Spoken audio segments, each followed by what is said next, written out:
عبودیت. رسم کہتے ہیں کسی چیز کی ظاہری شکل کا. یہ حروف ہے اور یہ رسم جو ہے رسم الخط. اسی طرح یہ قرآن اور یہ اس کا رسم عثمانی ہے, اس کا لکھا ہوا جانا جیسے کہ یہ رسم ظاہر ہے. تو ایک تو یہ چیزیں ہیں عبادت جس سے دنیا میں سمجھا جاتا ہے عبادت, یہ مراسم عبودیت ہے. اصل عبادت جو ہے اس کا بھی ایک جسد ہے اور ایک روح ہے. جسد کیا ہے؟ اطاعت, جس کی عبادت ہے کلی اطاعت, ہم اطاعت, ہم وقت اطاعت. غلامی, عبد کے معنی غلام. چنانچہ دو لفظ دو دفعہ ہم پڑھ چکے ہیں کہ فرعون نے کہا تھا بنی اسرائیل کے بارے میں قومہما لنا عابدون, یہ جو ہارون اور موسیٰ کی قوم ہے وہ تو ہماری غلام قوم ہے. اور ظاہر بات ہے وہ پرستش نہیں کرتے تھے, وہ قبطیوں کو پوجتے نہیں تھے, وہ ان کی نماز نہیں پڑھتے تھے, وہ ان کو سجدہ نہیں کرتے تھے معاذ اللہ. لیکن غلامی جو ہے اصل شے اطاعت, یہ تو اصل جسم ہے. اصل عبادت کا جو ہے جسم جسد جو ہے وہ ہے اطاعت. لیکن جو چیز اس اطاعت کو غلامی سے آگے بڑھ کر عبادت بنا دیتی ہے وہ اس کی روح ہے, روح محبت. جس ہستی کی اطاعت محبت کے ساتھ کی جائے گی وہ عبادت میں آئے گی. ایک جبرن اطاعت کی جا رہی ہے.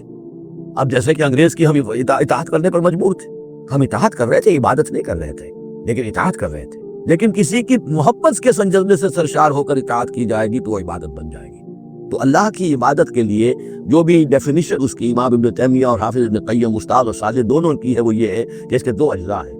العبادت تجمع اصلین, غایت الحب مع غایت الذل والخضوع, کہ دو چیزوں کو جمع کرنے سے اللہ کی عبادت جو ہے وجود میں آتی ہے.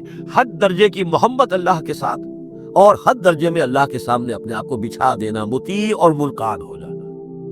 اچھا یہ تو ہے اصل عبادت. لیکن اس کے لیے جو رسم ہے وہ کیا ہے؟ کبھی کبھی کھڑے ہو کر کبھی سلیوٹ کر لینا ہے, کبھی ہاتھ جوڑ دینا ہے. ہندوؤں کے ہاں ہاتھ جوڑنا ہے, یہ ان کے ہاں کی رسم ہے. قنوت ہے, ہمارے ہاں قنوت ہے, ادب کے ساتھ کھڑے ہونا, کہیں جو جھک جانا, رکوع کرنا, کہیں سجدہ کرنا, حمد کے ترانے جو ہے پڑھ رہے ہو, تسبیح کر رہے ہیں, یہ اس کی مراسم عبودیت ہے. عبادت اصل کیا ہے؟ اطاعت کلی, اللہ کی محبت سے سرشار ہوگا. تو اس صورت کا جو عبود ہے وہ یہ ہے کہ اللہ کی عبادت کرو, اس کے لیے اپنی اطاعت کو خالص کرتے. اطاعت میں آپ نے کسی اور کو شامل کر دیا, انڈیپینڈنٹ آف ہم, اللہ کی اطاعت سے آزاد مستقل بذات اطاعت, یہ شرک ہے. اور وہ اطاعت اللہ کو قبول نہیں. وہ منہ پر دے مارے گا یہ مجھے 25% اطاعت نہیں چاہیے, آپ بھی آپ لیجیے اپنے سر پاس رکھیے, مجھے تو چاہیے 100%. ادخلوا فی السلم کافہ. اور ہم سمجھتے ہیں کہ ہم 5-10% بھی تنخواہ لیں گے اللہ تعالیٰ کو تب بھی ہمیں جنت کو نہیں دے گا. یہی ہے اصل میں ہمارا جو سارے سوچ کا فطور ہے. یہ کل زندگی اور کل بندگی جو ہے اس کا تصور ذہنوں سے نکل چکا ہے.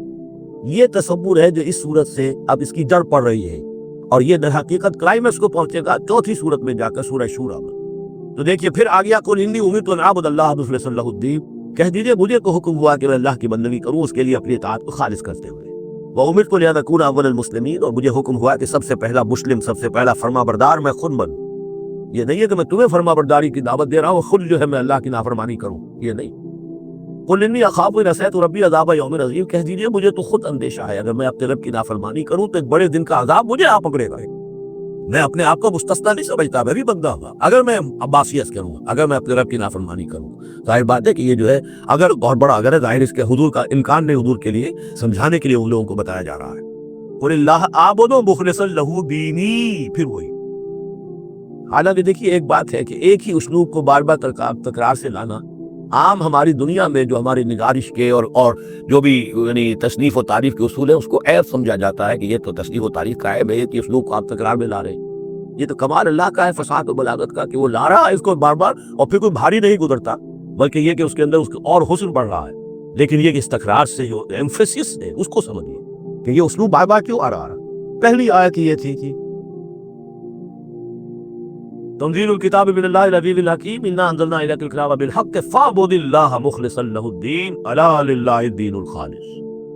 اور اس کے بعد ہم آپ نے یہاں دیکھا آیت نمبر 11 قل انی امرت ان اعبد اللہ مخلصا لہ الدین, اور پھر آیت نمبر 14 قل اللہ اعبد مخلصا لہ الدین, کہہ دیجیے میں تو اللہ ہی کی بندگی کرتا ہوں, اس کے لیے اپنی اطاعت کو خالص کرتے ہوئے. فاعبدوا ما شئتم من دونہ, تو اس کے سوا تم جس کو چاہو پوجو, تمہاری مرضی. قل ان الخاسرین الذین خسروا انفسهم, کہہ دیجئے کہ اصل میں تو گھاٹے میں اور نقصان میں اور بربادی میں تو وہی ہوں گے جنہوں نے اپنے آپ کو اور اپنے آپ کو اہلیہم اور اپنے گھر والوں کو, اپنے اہل و عیال کو خسارے میں ڈالا یوم القیامہ, قیامت کے دن.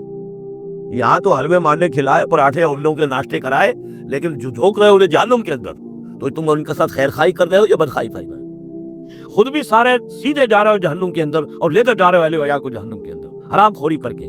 تو یہ ان کی محبت ہے یا ان کی دشمنی ہے؟ قل ان الخاسرین الذین خسروا انفسهم وأهلیہم یوم القیامہ.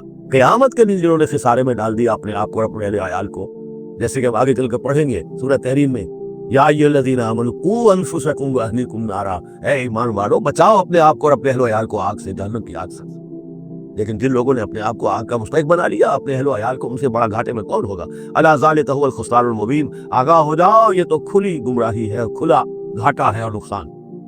لہم من فوقہم ظلل من النار، ان کے لیے ہوں گے ان کے اوپر سے بھی بادل ہوں گے، تہ بر تہ ظلل آگ کے، ومن تحتہم ظلل، اور ان کے نیچے بھی آگ کے بھبکے ہوں گے اور وہ بھی تہ پر تہ ہوں گے. ذالک یخوف اللہ بہ عبادہ، یہ ہے وہ شے کہ جس سے اللہ ڈرا رہا ہے اپنے بندوں کو. یا عباد فاتقون، اے میرے بندو پس ڈرو، بچو، اس آگ سے اپنے آپ کو بچانے کی کوشش کرو.